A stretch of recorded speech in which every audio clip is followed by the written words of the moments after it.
Calamity in turn 4. You see it unfolding as Ricky Rudd and Boris Said and the number 4 of Mike Wallace have crashed. I think Wallace got the worst of it. His Lucas Oil car is already in the garage. Ricky Rudd for the Wood brothers. There is Kyle Busch, who is involved. This is what we were talking about just a little while ago. One mistake by one driver, that tight of a pack, speeds over 190 miles per hour, one mistake, 6, 7, 8 cars involved. The Wood brothers of Stewart, Virginia have won this race with A.J. Foyt. They've won it with Cale Yarborough, Tiny Lund. They won't win it today. Right side of your screen. I think I saw a tire. It looked like a rubber came off of the left rear of Ricky Rudd's car, maybe, or somebody's car. I can't tell for sure which one. Looks like he definitely got in trouble. Looks like he almost corrected it, Darrell, and then it shot back up the racetrack, right in the middle of the racetrack, and that's where everyone else got involved. I think, Larry, I glimpsed the casing of the tire coming off. You see down at the bottom down there. There it goes. See it rolling off into the off onto the apron. I talked to Goodyear's Billy Hodges this morning, and he said the tire problems of last week were all taken care of. They were confident of a good day. Well, now, after a restart, a few laps, you always drop the air pressure a little bit. Good job, baby. Great call there, guys. You drop the air pressure. Full view of that one, didn't you, Bubba? Check it up. Yeah, buddy. That's just stay to the bottom. Come on, come on. Good job, Herman. Watch him. Watch him. Watch him. Come on, yeah. Now watch the grass. Watch the grass. That was Kenny Wallace and his spotter. Well, we're under caution. That means pit stops. There you see all the leaders, a little bit of cat and mouse game, but right now all of them will come to pit road, guys. This could be the most important pit stop of these teams today should we stay green. You have to be on the mark with no mistakes. Looks like Jeff Burton in a 31 car, they're going to change tires. Earnhardt Jr. stayed out along with Harvick, Jarrett, and Andretti. Now Tony Stewart in the 20, Jimmy Johnson in the 48, Kurt Busch in the 97. Not surprised, fuel only. They had pretty fresh tires on that trouble car. on pit road, Larry. The 9 car just spun the 11 around down here at the end of pit road. That's Leffler sitting sideways off the bumper of Casey Kane. 12's blocked in. He can't go anywhere. He's trying to get through. And we just had talked about it. And then, Darrell, most of the mistakes on pit road has not been by these pit crews. It's been by the drivers. Well, you have no peripheral vision.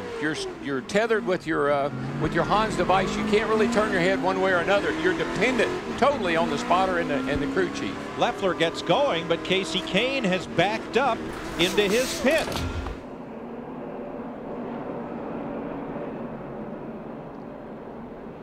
And it appears that Casey Kane in the 9 did have no idea that Jason Leffler in 11 was fixing to turn into his pit box. Yeah, Casey's coming out, Leffler's coming in. Whoa. Contact.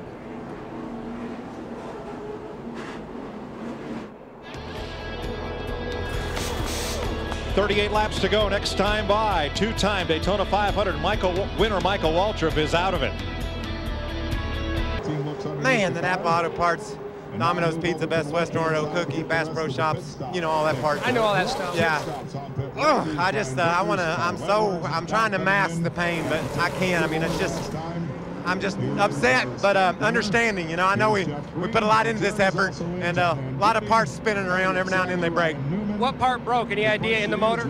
I'm not a good analyst. I can't analyze that very well. I think it was a rod, but it might have been a crankshaft. Possibly a piston, something that really matters. It was something very important, but thank you, Michael. Trouble down here, guys. Turn 4. 4 wide, and we've got a problem. John Andretti's 14 and the 11 of Jason Leffler. Bring the caution flag out. Scoring stops immediately. And we're under caution again with 32 laps to go. Darrell, that happened just in front of those 2 cars where they got 4 wide. Well, as you heard Michael say, he knows, we all know. Now it's showtime, and Jeff Gordon is doing all he can. Come on down. Jeff Gordon's doing all he can to get by Tony Stewart. Now he knows he can't wait, and he lost his running mate there. Jimmy Johnson went to the outside and fell back. And what did Jimmy Johnson say earlier in the week? Whoever gets out in front on that last pit stop is going to be tough to pass. Look at him, 4 wide here. 14 just shoves up, comes right down in front of Leffler. 14 got into Travis Quaffle in the 77, come down. Leffler in the 11 car had nowhere to go.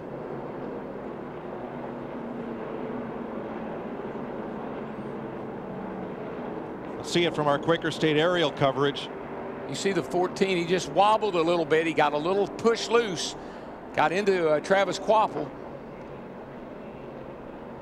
And that right there is the reason our voice goes up an octave when they're 3 and 4 wide, because this is at 190 miles per hour. And this also, Larry, as you know, takes the fuel. This makes everybody safe on fuel, I think, with these few caution laps. If there's any question about it, I think this will put everybody into their window.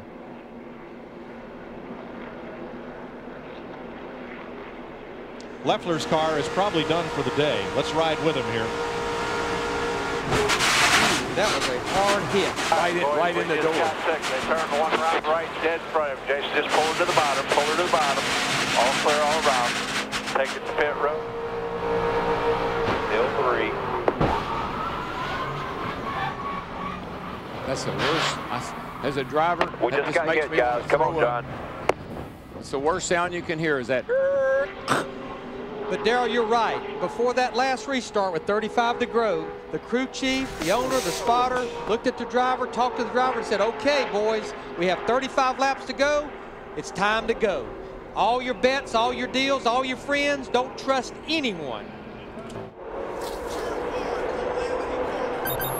Harvick slides up in front of traffic. Cars upside down, cars everywhere. Come on. And turn 4 is Calamity Corner once again. The field is frozen. Jeff Gordon came across with Stewart and Johnson side by side, but there are half a dozen cars littered between turn 3 and the start finish line. He's all right. Last year's third place finisher Scott Wimmer, the 29 of Kevin Harvick, the 42 of Jamie McMurray. One of these cars was just standing up on its nose, swimming, spinning around like a water spout. Greg Biffle. Jeff Burton had lost an engine prior to this. He coasts onto pit road. And here's Harvick's car, the backup car, damaged, looking a lot like Thursday's car. But guys, we could see this coming and smell this coming for about 3 or 4 laps. Here's how it unfolded between turns 3 and 4. Because something happened to Greg Biffle, the 16 car that triggered all this. I believe, watch it, see if it's Harvick's car. Oh no, it's the 22 car. Scott Wimmer. Look at him just spinning around. He got up on his nose and come back down on his wheels.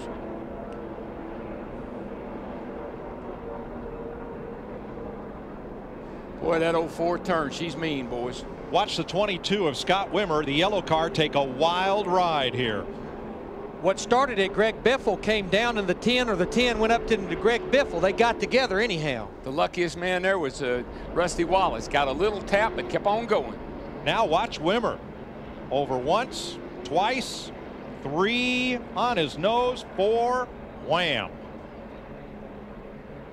Huge. So initial contact, the 10 and the 16, right there. Looked like Biffle in the 16 actually came down into Scott Riggs in the 10. And Darrell, when you're flipping like that, it probably seems like eternity, don't it? Oh, listen, I can't tell you what it does to you. You just pray that when you stop that you can remember what happened. I think Scott Wimmer will remember this one for a long time. Pit stops. When I look at the top 10, we have 2 drivers that have won the 500. We have 8 that can almost touch victory lane now. Darrell's getting jukey. Somebody hand him a steering wheel, please. Man, I need gloves. I need gloves. All right, let's go. Let's set the restart here. Tony Stewart, Jeff Gordon, Dale Earnhardt Jr. Of them, only Stewart has not won the Daytona 500. Kurt Busch, the defending series champion. Jimmy Johnson, last year's runner-up. Scott Riggs, what a great surprise he has been all through testing, and all this week he's 6th. And Mark Martin, Carl Edwards, they did not pit. Ryan Newman, Mike Skinner, that's the top 10. And we had the top 11 all the way back through Travis Quaffle in the 77 that did not pit. They'll be single file when they come across the start finish line with 13 laps to go. I bet they won't stay single file for long. I bet they won't either. And there's 13 laps is an eternity at the end of the Daytona 500. We got trouble already on the restart here. Mike Skinner in the 23, Travis Quaffle in the 77, and they're spinning out through the grass. Caution is out again. John Andretti just piled into Mike Skinner hard. How in the world did that happen? Well, Darrell, either somebody missed a gear or somebody's motor coughed. Now that's Skinner's car. Andretti's looks worse. I was just thinking Skinner was 10th. He was running 10th, having a great run. And Darrell, he was one of the cars that did not pit. You just wonder, those tires are hot. Did he spin those tires when he accelerated on the restart? Well, that's obviously what somebody did up here. We'll have to take a look at it and see what happened.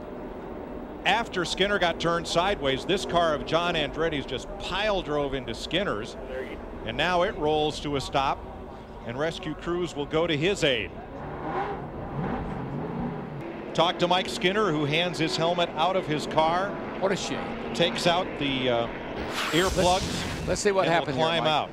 Here Watch we come, the here we top come. of your screen, the top two cars. Just out of frame. There we are. Oh, Skinner gets into the back of Ryan Newman, who hits him Carl into Edwards. Carl Edwards, and then here comes Travis Quaffle. It's just a chain reaction. It's no different than if you're on the highway and somebody in front of you started to go. It's kind of like sitting at a stoplight. Start to go and then stop before you have a chance to stop.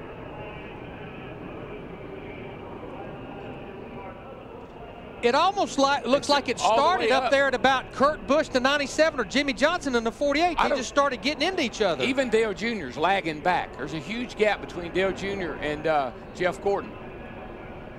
And Mark Martin squeaks through once again, as does Rusty Wallace. Rusty's been so lucky the last 2 times, and the mark was in. Up against the rev limiter there. Casey Kane. He got hit from behind.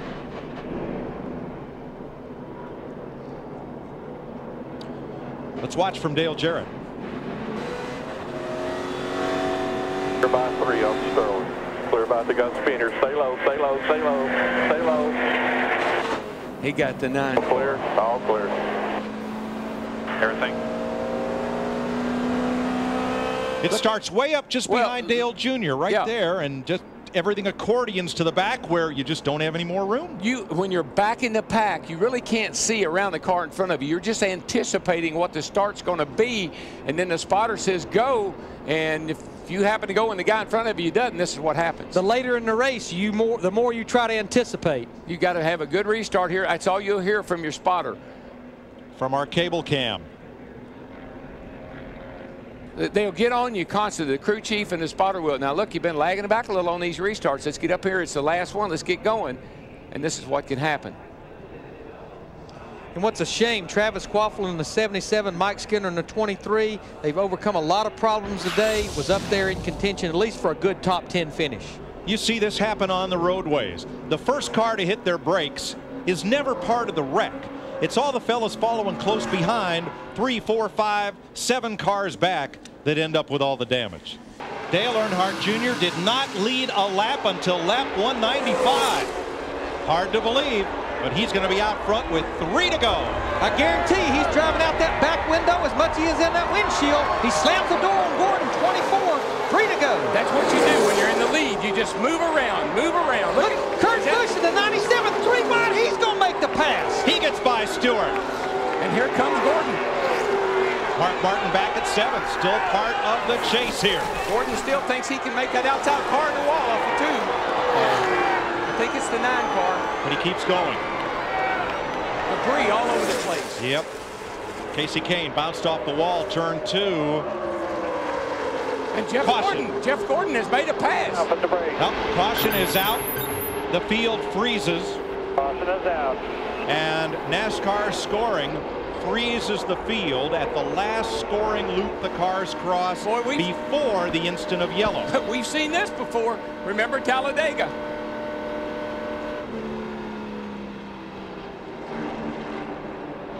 I believe the 24 had made the pass. I'm not sure, but I believe he had.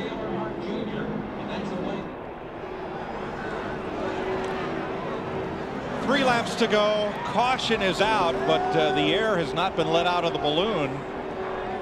Wow. But just remember, unlike when we were on the air the last 4 years, we will be guaranteed at least one attempt at a green-white checkered should we go that distance.